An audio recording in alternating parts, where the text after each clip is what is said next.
My mother-in-law smiled as she welcomed guests to my son's 10th birthday party, then pointed at me and said, loud enough for everyone to hear, "Don't mind her. She's just the nanny. She gets a little emotional around him."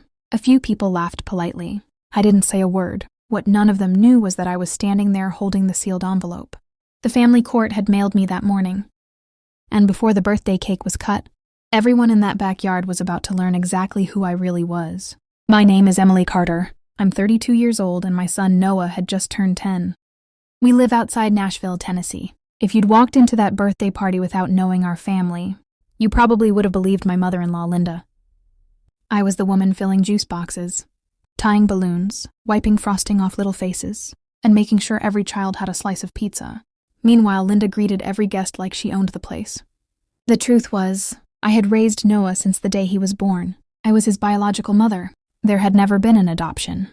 There had never been another mother. The only reason Linda could get away with introducing me as just the nanny was because she'd spent years quietly telling distant relatives and new family friends that I helped care for Noah, while his father handled everything else. Most people never questioned it. After my divorce from Linda's son, Ryan, the custody agreement gave us equal parenting time. Ryan worked long hours as a commercial pilot. Whenever Noah stayed at his dad's house, Linda was usually there too. Little by little, she started acting as though she was the one raising him. At first, it was small things. She'd tell people, "Emily helps out a lot." Then it became, "She's basically Noah's nanny when Ryan's busy." Eventually, she stopped correcting anyone who assumed I wasn't his mother. I confronted Ryan more than once. Every single time he'd sigh and say, "Mom doesn't mean anything by it. Just ignore her. Ignore her." That's what I'd been doing for almost 3 years. Until Noah's 10th birthday. The party was being held in Linda's backyard. I almost didn't go. But Noah had looked at me with those hopeful eyes and asked, "Please come, Mom, I want both of you there." So I smiled, and I showed up. I helped decorate. I paid for half the food. I even baked Noah's favorite chocolate cake myself. Not one guest knew that. Then, right before everyone gathered around the presents, Linda clinked her glass. "I'd like everyone to meet someone," she said with a smile. She pointed straight at me. "This is Emily. She's just the nanny. Noah gets attached to her, so we always invite her to family events." The backyard went quiet for half a second. Then a few awkward laughs floated through the crowd. I felt every eye turn toward me. Noah looked confused. Ryan looked down at the ground. And I realized neither of them knew what had arrived in my mailbox that morning. I didn't interrupt Linda. I didn't argue. I didn't embarrass Noah by starting a fight in the middle of his birthday party.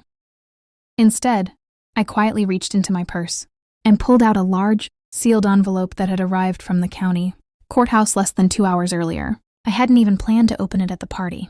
But after hearing Linda call me just the nanny one more time, I knew I was done staying silent. The envelope contained the final order from family court. After nearly a year of hearings, interviews, school evaluations, and mediation, the judge had issued a permanent custody ruling. The decision wasn't just about parenting time. It included something else. The court had officially ordered that neither parent nor any family member could intentionally misrepresent my relationship with Noah or interfere with his understanding of who his mother was. Months earlier, Noah's school counselor had become concerned. She noticed Noah had started asking strange questions. "Why does Grandma tell people Mom isn't really my mom?" That single sentence had started an investigation. Teachers, counselors, a child psychologist. Even Ryan admitted during mediation that his mother had repeatedly introduced me as the nanny or the helper to neighbors and relatives. The judge called it emotionally harmful. I hadn't wanted revenge. I only wanted Noah to grow up knowing exactly who loved him. Linda, of course, knew nothing about the ruling. She smiled proudly at her guests, completely unaware. Then Noah walked over. "Mom," he said. "Not Emily. Not Nanny. Mom." He wrapped his arms around my waist. The entire backyard went quiet. Linda forced a laugh. "Oh, sweetheart," she said. "You're confusing everyone." Before I could answer, Ryan finally stood up, for the first time in years. He looked directly at his mother. "No," he said firmly. "He's not confused." He walked over beside me. "Emily isn't the nanny. She's Noah's mother. My ex-wife. And what you've been telling people ends today." Linda's smile disappeared. Guests looked from Ryan to me, then back to Linda. She opened her mouth to defend herself. "I was only trying." Ryan stopped her. "No, you weren't helping. You were trying to erase Noah's mother The silence was overwhelming. I slowly opened the courthouse envelope. I didn't read the entire order. I simply handed the first page to Ryan. He looked at it, then quietly passed it to his mother. Color drained from Linda's face as she read. She looked around at the guests. Nobody laughed now. Nobody looked at me like I didn't belong. One of the mothers I'd met only once stepped over and quietly said, "I'm so sorry." Another whispered, "I had no idea." Neither did most of them, because they'd only believed what they'd been told. A few minutes later, Linda quietly went inside the house. She never came back out. The party continued. Noah blew out his candles, opened his presents, played with his friends, exactly the way a 10-year-old should, without adults turning his birthday into a battlefield. A week later, Linda asked if we could meet. She apologized. Not perfectly, not dramatically, just honestly. She admitted she'd convinced herself that if people saw her as the person raising Noah, she'd feel more important after Ryan's divorce. I accepted her apology, but I also told her something she'd never forgotten.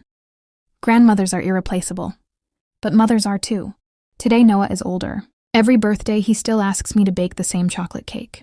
And every year when family photos are taken, Linda is standing beside us, no longer introducing me as the nanny, only saying the one title that was always mine. "This is Emily, Noah's mom.